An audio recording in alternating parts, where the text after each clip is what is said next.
আচ্ছা, এমন কি হয় যে নতুন কিছু একটা শুরু করতে ইচ্ছে করছে কিন্তু মনে হচ্ছে ধুর, সময় তো নেই। প্রায় কি মনে হয় নিজের স্বপ্নের পেছনে দৌড়ানোর জন্য যথেষ্ট সময় হাতে পাওয়া যাচ্ছে না? আজকের এই আলোচনায় আমরা ঠিক এই সাধারণ কিন্তু খুব গভীর একটা দ্বিধা নিয়ে এই কথা বলবো। আসলেই কি আমাদের হাতে সময় নেই, নাকি আসল সমস্যাটা অন্য কোথাও লুকিয়ে আছে? তো চলুন সরাসরি এই প্রশ্নটা নিয়েই কথা বলা যাক। যখনই কোনো বড় লক্ষ্যের কথা ভাবা হয়, আমরা নিজেদেরকে ঠিক কি বলি? সময় নেই নাকি আসলে ইচ্ছা নেই? এই দুটো কথার মধ্যেই কিন্তু লুকিয়ে আছে আমাদের আজকের আলোচনার মূল রহস্য।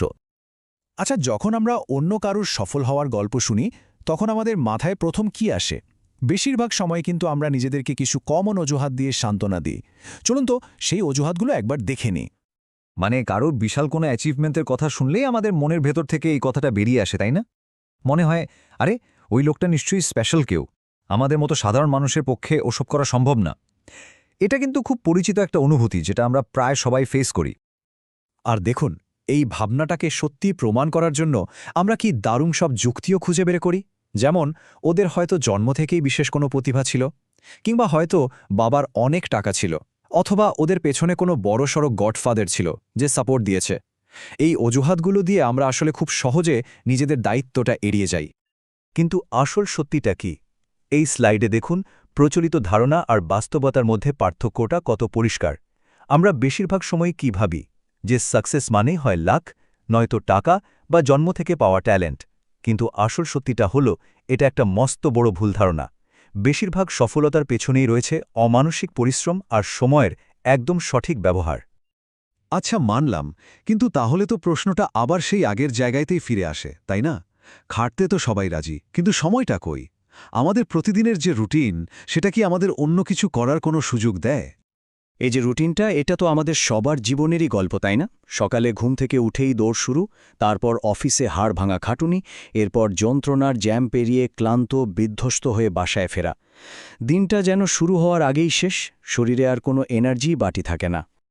তাহলে প্রশ্নটা হলো, আমাদের এই যে সারাদিনের ক্লান্তি, এই যে সময়ের অভাব, এর পেছনের আসল ভিলেনটাকে, সময়টা ঠিক কোথায় হাওয়া হয়ে যাচ্ছে? চলুন এবার সেই আসল অপরাধীকেই খুঁজে বের করা যাক। একবার ঠান্ডা মাথায় ভাবুন তো, এই যে সারাদিনের ধকল, এটা কমাতে আমরা সন্ধ্যায় বাসায় ফিরে ঠিক কি করি? আমাদের সমাধানটা আসলে কি?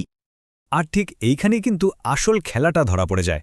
আমাদের সমস্যাটা হলো দিনের ক্লান্তি, আর সেটা সমাধান হিসেবে আমরা বেছে নিই রাতের স্ক্রল। মানে মোবাইলটা হাতে নিয়ে ঘন্টার পর ঘন্টা সোশ্যাল মিডিয়া বা রিল স্ক্রল করতে করতে আমাদের ক্লান্তি দূর হয়। এই চার্টটা একবার দেখুন, কি পরিষ্কারভাবে পুরো ব্যাপারটা চোখে আঙুল দিয়ে দেখিয়ে দিচ্ছে। আমাদের সন্ধ্যার সময়ের প্রায় 60% চলে যায় সোশ্যাল মিডিয়ায় রিলস দেখতে, বাকি সময়টা যায় টিভি আর অন্য কাজে। যে সময়টাকে আমরা ভাবছি আমাদের হাতে নেই, সেটা আসলে এভাবে আমাদের চোখের সামনে দিয়ে চুরি হয়ে যাচ্ছে। কিন্তু দাঁড়ান, হতাশ হওয়ার কিচ্ছু নেই। এই যে হারিয়ে যাওয়ার সময়, এটাই আসলে আমাদের সবার এক একটা লুকানো সম্পদ। এখন আমরা দেখব কিভাবে এই সম্পদটাকে আবার নিজের আয়ত্তে আনা যায়। এই কথাটা খুব মন দিয়ে শুনুন, আর পারলে মাথায় গেঁথে নিন। সময় কিন্তু নিজে থেকে এসে কখনো বলবে না, এই নাও, তোমার জন্য আমি একটু সময় বের করে দিলাম। সময় কারো জন্য বসে থাকে না, সে তার নিজের গতিতে চলে যায়। তার মানে কি? আমাদের কি করতে হবে? সময়কে কেড়ে নিতে হবে। হ্যাঁ, ঠিকই শুনেছেন, ছিনিয়ে আনতে হবে। কারণ সময় কেউ কাউকে দেয় না, সময় আদায় করে নিতে হয়। এই মানসিকতার পরিবর্তনটাই হলো প্রথম ধাপ। ভাবছেন এই লুকানোর সময় পাবোটা কোথায়? আরে, এ তো আমাদের চোখের সামনেই আছে। যেমন ধরুন, অফিসে যাওয়ার পথে জ্যামে আটকে থাকার সময়টা, কিংবা সকালে ঘুম থেকে ওঠার ঠিক পরের আধা ঘন্টা, অথবা রাতে মোবাইল স্ক্রোল না করে যে 1 ঘন্টা বাঁচানো যায়। এগুলোই হলো সেই লুকানো গুপ্তধন। এখন হয়তো মনে হতে পারে, এই টুকরো টুকরো সময় দিয়ে আর কী বা হবে? চলুন তাহলে সেটাই দেখা যাক, যে এই ছোট ছোট পদক্ষেপগুলো কিভাবে একটা বিশাল সাফল্যের দিকে আমাদের নিয়ে যেতে পারে। একটু হিসেব করলেই দেখবেন, প্রতিদিন অনায়াসে 90 মিনিটেরও বেশি সময় বের করে আনা যায়। দেখতে হয়তো খুব বেশি মনে হচ্ছে না, তাই তো? কিন্তু এর আসল পাওয়ারটা লুকিয়ে আছে অন্য জায়গায়। ব্যাপারটা হলো, যখন এই ছোট ছোট সময়গুলোকে আপনি প্রতিদিন এক জায়গায় জড়ো করবেন, তখন হঠাৎ করেই আবিষ্কার করবেন, আরে, হাতে তো আসলে অনেক সময় আছে। যে সময়ের অভাব নিয়ে এতদিন আফসোস করা হচ্ছিল, সেটা আসলে একটা ভ্রম ছাড়ার কিছুই ছিল না। আজকের এই ছোট্ট একটা স্টেপ, প্রতিদিনের এই ৯০ মিনিটকে ঠিকভাবে কাজে লাগানো, এটাই কিন্তু আপনাকে একদিন সেই সব সফল মানুষদের কাতারে নিয়ে গিয়ে দাঁড় করাবে, যাদের দেখে একসময় শুধু আফসোসই হতো। সাফল্য তো এভাবেই ছোট ছোট ধাপে তৈরি হয়।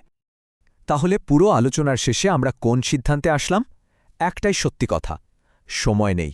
এটা আসলে কোনো যুক্তি বা কারণ নয়, এটা আমাদের নিজেদেরকে দেয়া সবচেয়ে বড় এবং সবচেয়ে সহজ একটা অজুহাত। এখন সিদ্ধান্তটা কিন্তু সম্পূর্ণ আপনার। এই অজুহাতটাকে আঁকড়ে ধরে বসে থাকবেন, নাকি নিজের লুকানো সম্পদটা আজ থেকেই খুঁজে বের করার চেষ্টা করবেন? তাহলে আর দেরি কেন? শুরুটা আজ থেকেই হোক।